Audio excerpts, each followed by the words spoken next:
Petrol आणि डिझेलचे भाव लिटर मागे 3 रुपयांनी वाढलेत। ही इंधन दरवाढ झाली आणि त्यामुळे सर्वसामान्यांचा आर्थिक गणितच कोलमडून गेलाय। तसंच पेट्रोल आणि डिझेलच्या या महागाईमुळे, या दरवाढीमुळे तुमच्या आमच्या खिशाला मोठी झळ बसते। पाहूया या संदर्भातला आमचा विशेष रिपोर्ट।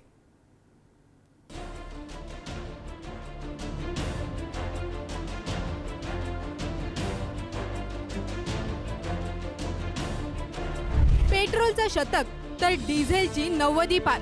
गेले काही दिवस ज्याची चर्चा होती ती पेट्रोल डिझेलची दरवाढ झाली आहे। देशात महागाईने जनता हैराण झाली आहे। पंतप्रधान नरेंद्र मोदी यांनी काही दिवसांपूर्वीच शेजारी देशातील युद्धजन्य स्थितीच्या पार्श्वभूमीवर इंधनाचा काटकसरीने वापर करण्याचं आवाहन जनतेला केलं होतं। त्यानंतर आज पेट्रोलियम कंपन्यांनी पेट्रोल आणि डिझेलच्या किमतीमध्ये प्रति लिटर 3 रुपये वाढ करण्याची घोषणा केली आहे। यामुळे देशात अनेक शहरात पेट्रोलच्या दरानं शतक ठोकलं आहे। दिल्ली पेट्रोल 97.77 रुपये, डिझेल 90.67 रुपये। मुंबई पेट्रोल 106.68 रुपये, डिझेल 93.14 रुपये। कोलकाता पेट्रोल 108.74 रुपये, डिझेल 95.13 रुपये। चेन्नई पेट्रोल 103.67 रुपये, डिझेल 95.25 रुपये।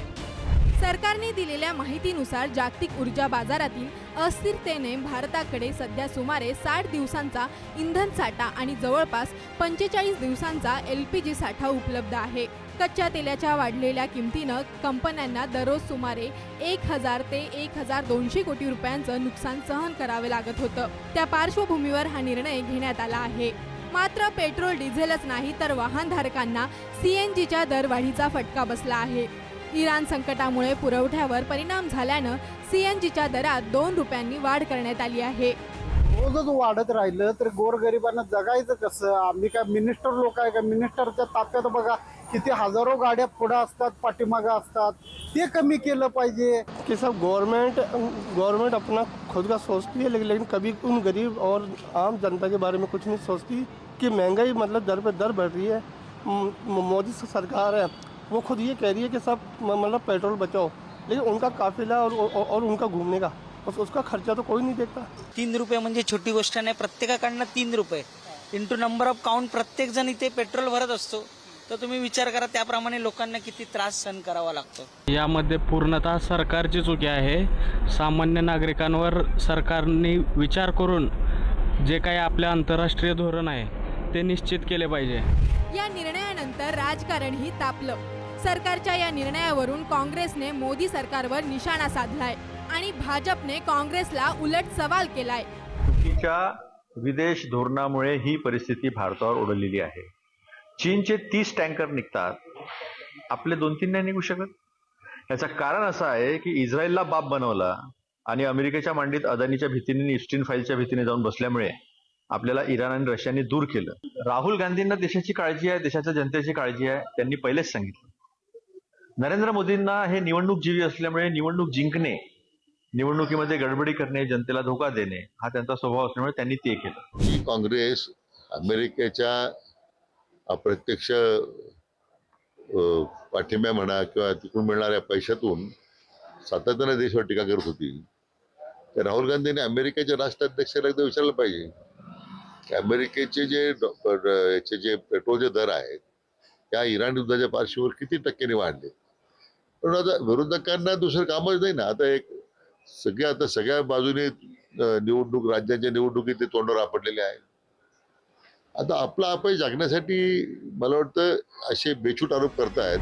आखाती देशांच्या संकटामुळे देशासमोर निर्माण झालेलं आव्हान नक्की काय आहे यावर नजर टाकूया। भारताकडे सध्या $690 अब्ज परकीय चलन साठा आहे। 2025-26 या आर्थिक वर्षामध्ये भारताला कच्च्या तेलाच्या आयातीसाठी $174 अब्ज, तर इलेक्ट्रॉनिक वस्तूच्या आयातीवर $116 अब्ज आणि सोन्याच्या आयातीवर $72 अब्ज खर्च करावे लागले होते। दुसरीकडे जागतिक तणावानं रुपयाचा दर देखील खाली आलाय। त्यामुळे डॉलरमध्ये वस्तू खरेदी करताना अधिक पैसे द्यावे लागत आहेत. युद्ध सुरू झाले तेव्हा डॉलरच्या तुलनेत $1ची वस्तू खरेदी करण्यासाठी 91 रुपये द्यावे लागत होते. त्याच वस्तूसाठी 95 रुपये द्यावं लागत असल्यानं भारताला आयात वस्तूंवर अधिक पैसे द्यावे लागत आहेत. भारताला परकीय चलनाचा साठा वाढवायचा आहे, म्हणून पंतप्रधान नरेंद्र मोदी यांनी नागरिकांना इंधनाची बचत करा, परदेशवाऱ्या करू नका असं आवाहन करत सोनं न खरेदी करण्याचं आवाहन केलं आहे. पेट्रोल डीजल का संयम से इस्तेमाल करना।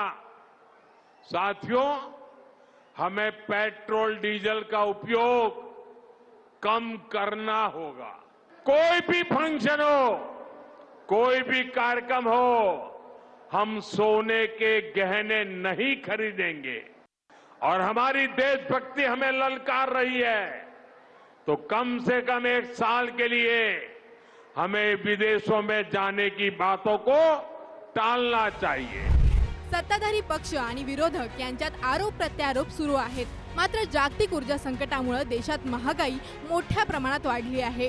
फक्त किरकोळ बाजारातच परिस्थिती चिंताजनक आहे असं नाही, तर खनिज तेल, कच्चे पेट्रोलियम, नैसर्गिक वायू आणि धातूच्या किमती वाढल्यामुळे घाऊक महागाई दर 8.3% पोहोचला आहे. हा महागाई दराचा गेल्या 3.5 वर्षातील सर्वोच्च स्तर आहे. मध्य पूर्वेतील तणावामुळे मालवाहतूक आणि इंधनाचा खर्च वाढल्याचा हा थेट परिणाम आहे.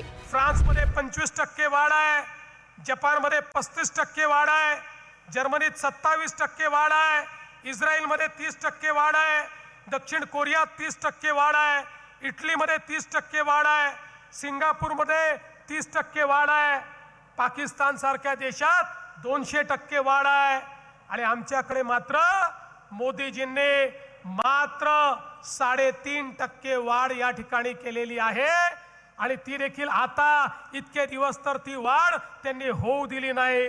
जागतिक परिस्थितीमुळे ही परिस्थिती निर्माण झाली आहे. मात्र या परिस्थितीनं देशभरातील सर्व खाद्यपदार्थांपासून सर्व मालांचे दर मोठ्या प्रमाणात वाढल्यानं सर्वसामान्य लोकांचं गणित कोलमडायला सुरुवात झाली असून या युद्धाच्या झळा अधिक वाढण्याची शक्यता तज्ज्ञ व्यक्त करत आहेत. शिवाजी काळे, पुढारी न्यूज, दिल्ली.